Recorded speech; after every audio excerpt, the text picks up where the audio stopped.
La chronique Physiothérapie est une présentation d'Accès Physio, médecine du sport. Ayez accès à la même qualité de soins que les athlètes de haut niveau. On est de retour cette semaine chez Accès Physio avec Stéphane Fournier, physiothérapeute, président et fondateur d'Accès Physio, pour parler cette semaine de gestion de la douleur, parce qu'évidemment, ça fait partie du quotidien des sportifs, toujours la douleur. Est-ce que selon toi, Stéphane, c'est un ennemi ou un allié, la douleur, lorsqu'on est un sportif de haut niveau? On pourrait être tenté, Jasmin, de voir la douleur comme un ennemi. Ça fait mal, ça nous empêche de performer, ça nous empêche d'être confortable durant le sport. Mais comme physiothérapeute, c'est vraiment un allié. Il faut voir un peu la douleur comme un messager qui nous informe qu'il y a quelque chose qui est blessé, qu'une structure qui est lésée et que si on ne l'écoute pas, il risque d'avoir des conséquences. Et justement, tu parles des conséquences, parlons-en peut-être un petit peu plus, parce qu'il y en a aussi, si on n'est pas à l'écoute de son corps et qu'on ne traite pas nécessairement les blessures qu'on peut avoir aussi, ça peut devenir un ennemi dans le parcours du sportif aussi, là. Bien, en fait, ce que j'ai envie de dire, c'est que c'est sûr que la douleur nécessairement inquiète les gens, mais il faut nécessairement l'écouter. Et si on ne l'écoute pas, la première conséquence, c'est l'aggravation, Jasmin. Oui, tout à fait. Si on continue à jouer, on persiste sur cette douleur-là, on va aggraver la douleur.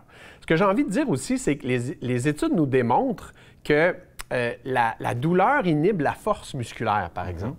Tu peux avoir des pertes de force de l'ordre de 40 à cause d'une zone qui est inhibée par la douleur. Fait qu'imagine-toi, si tu as une perte de force de 40 par exemple autour de ton genou ou de ton épaule, comment tu ne seras pas capable de bien corriger, te protéger, etc. Fait qu'il faut vraiment écouter le message douloureux.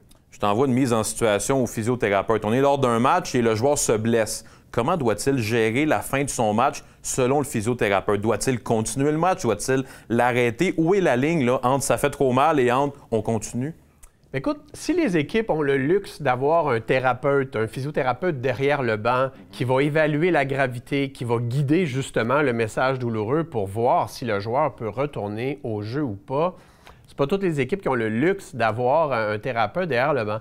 Fait un truc que je vais donner aux gens, c'est d'utiliser une échelle de douleur de 0 à 10.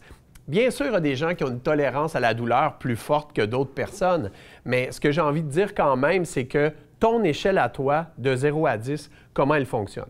Fait que de 0 à 3 sur 10, par exemple, on est prudent, on observe, c'est peut-être pas trop grave. Si la douleur tranquillement diminue, on peut peut-être réessayer un retour au jeu.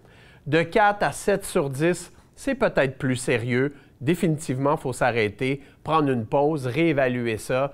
Et puis, si la douleur ne diminue pas en intensité, on pourrait suggérer, par exemple, une entorse plus grave, une fracture même. Et donc d'arrêter le match à ce moment-là, là. Exactement. Fait que si on est à 7 à 10 sur 10, c'est plus grave, ça pourrait être plus dangereux. Ouais. Ça peut même demander une stabilisation, ça peut même demander une évacuation en ambulance. À ce moment-là, on est très prudent. Mais l'échelle de 0 à 10 est vraiment un outil très utile pour gérer la douleur. Stéphane, j'aime terminer nos capsules avec cette question-là. Quels conseils as-tu pour les jeunes, pour les joueurs, au niveau de la gestion de la douleur lorsqu'on est physiothérapeute? Parce que j'ai envie de dire, c'est qu'il faut être prudent chez les jeunes. Quand les jeunes se blessent, leur compréhension de la douleur n'est pas très adéquate. Ils ne sont pas habitués, ils n'ont pas d'expérience de gestion de douleur. Soyons prudents avec les jeunes. Et peut-être un dernier conseil, quand on est blessé, on n'attend pas trop de consulter. Le plus rapidement, le plus tôt possible qu'on peut prendre une blessure en charge, le plus tôt on va pouvoir vous retourner au jeu. Le pire qui va arriver, c'est que ce ne sera pas si grave que ça et qu'on aura consulté trop vite, mais au moins on va avoir consulté. On le souhaite. Merci beaucoup, Stéphane.